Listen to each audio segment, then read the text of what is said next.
One of the big narratives that swirled throughout 2025, which I will say wasn't unfounded in terms of evidence, was that Rafael Devers was being a bit unreasonable at times when it came to how he was being deployed on the baseball field, something that ended up literally causing him to get traded from a team that he had a 900 OPS with, in the Boston Red Sox, and for essentially peanuts at that. And while, sure, his performance with the Giants wasn't nearly as impressive as with Boston, he still posted an OPS over 800 with 20 homers in 90 games. But I'm actually not here to talk today about any of those numbers, instead being an accomplishment that he managed to register on the final day of the season, when he did something in relation to durability that we hadn't seen since 1996. Nearly 30 years ago, the Giants were facing the Rockies in the final contest of the 2025 season, with San Francisco essentially just playing to have a 500 year, and with their ace Logan Webb on the mound putting the finishing touches on his best season ever. This seemed like a decent bet, and became even more so when Willy Adames led off the bottom of the first with a solo home run to center field, becoming the first player since Barry Bonds to hit 30 home runs in a Giants uniform. That already was pretty notable, but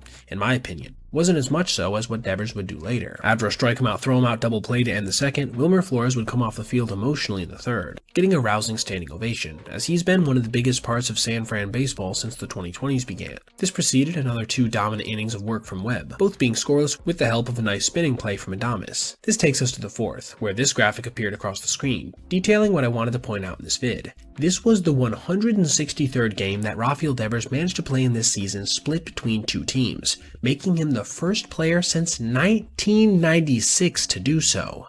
A ridiculous accomplishment considering that he's also dealt with some nagging injuries throughout the year as well. And to me, it's incredibly impressive to have moved across the country and yet not missed even a single day at work. That's right, for all the bad press he got for being quote-unquote lazy, the guy just did something in relation to durability so rare we hadn't seen it in almost 30 years. And even if you throw out the caveat about him being traded, it still had been almost 20 since somebody had played in a 163 period, with the most recent being Justin Morneau back in 2008. How would he celebrate this accomplishment? Well, how about by going deep on a 2-1 pitch, crushing a sinker out to right center field, allowing him to finish 2025 with the 3rd most home runs on the team, despite playing at least 30 games less than those surrounding him.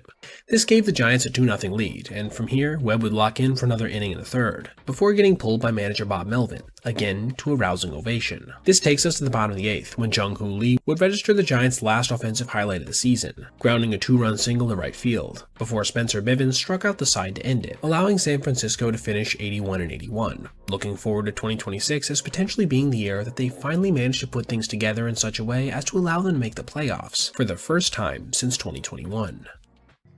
Alright everybody, if you made it this far, I appreciate you watching, and if you did, consider checking out any of these other videos on your screen right now for other content just like this. Also, if you ever see anything you'd like to see me detail in the video, feel free to reach out to my email, basebeatpoet@gmail.com, and if I end up using your idea, I'll give you a shout out. Thanks for watching. Have a great rest of your day.